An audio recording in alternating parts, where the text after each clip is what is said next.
सत साहिब सभी को। जय बंदी छोड़ की परम पिता परमेश्वर, असंख्य ब्रह्मांडों के मालिक, सारी सृष्टि के रचनहार सतगुरु देव रामपाल जी भगवान की जय।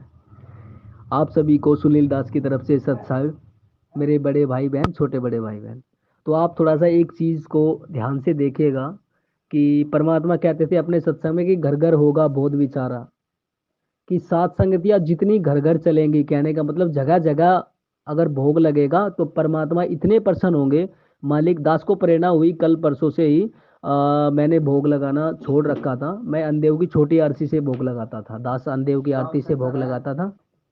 और अभी जैसे ही मैंने 2 दिन से परमात्मा को अंदेव की छोटी आरती के साथ भोग लगाया, तो दास के अंदर एक ऐसा एनर्जी, मतलब एक ऐसी ऊर्जा महसूस हुई कि लगता है जैसे परमात्मा ने दोबारा जान डाल दी हो। तो देखिए, भोग लगाना बिल्कुल भी बंद ना करे। जो भाई बहन कहते थे ये भोग लगाना मनमाना आचरण है, तो उनको एक चुनौती है इस प्रकार की कि भोग लगाना बिल्कुल भी बंद ना करें, और ना किसी को भोग लगाना बंद करें, क्योंकि परमेश्वर के मार्ग को कोई नहीं रोक सकता। ये सत का मार्ग है। और जो कहते हैं ना, एक जगह भीड़ और एक जगह अकेला बंदा चल रहा है, तो इसका दास ये कह देता है, इसका मतलब ये है कि देखा देखी और भेड़ चाल कभी भी कामयाब नहीं होती।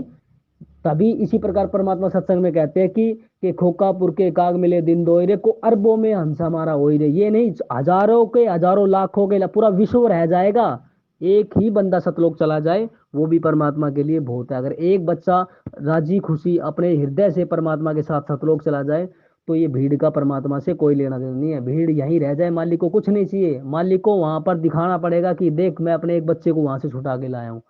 तो ऐसा बिल्कुल भी अपने दिमाग से वहम निकालते कि परमात्मा कहते हैं जहाज के जहाज जाएंगे। तो इसका कहने का मतलब ये होता है कि एक टीचर कभी भी अपने बच्चों का हौसला नहीं तोड़ता, अपने शिष्यों का हौसला नहीं तोड़ता, कि जैसे भी टूटी फूटी भक्ति करके चलती रहे। क्योंकि पार होने वाला तो एक बंदा या दो बंदा हो जाए वो भी होता है, क्योंकि हजार कमांडो से एक ही, हजार सैनिकों से एक कमांडो छटता है। और हजार पेपर में एग्जाम में बैठने वाले, उसी हजार पे एग्जाम में बैठने वाले से एक ही टॉपर निकलता है। इसी प्रकार भेड़ जाल से कोई मतलब नहीं है, सत का मार्ग है हर घर। अब दोबारा सात संगति मालिक दया, द्वारा मालिक दया बख्शेंगे। घर घर जितनी सात संगतियां होंगी, घर घर जितना भोग लगेगा, मालिक का गुणगान होगा, मालिक की महिमा गाई जाएगी। और दास तो यही कहता है कि भाई अपने अपने घर घर भोग लगाए मालिक का। और जब से दास ने भोग लगाया, दास की जैसे दोबारा जिंदा हो गया हो। और इस सच्चे सतमार्ग को जो रोकने की कोशिश करेगा, परमात्मा उसको वहां भेज देगा जहां उसकी पुश्ते नहीं, कभी पुश्ते भी नहीं सोच पाएगी उसको कहाँ से कहाँ भेज दिया गया। तो थोड़ा सा ध्यान से संभल के, इस सत्य के मार्ग को कोई नहीं रोक सकता।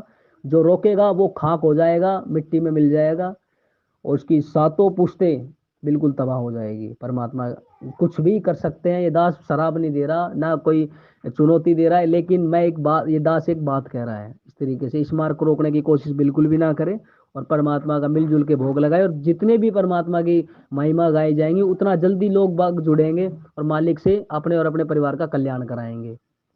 तो दास यही कहता है, सत साहिब जय बंदी छोड़ के।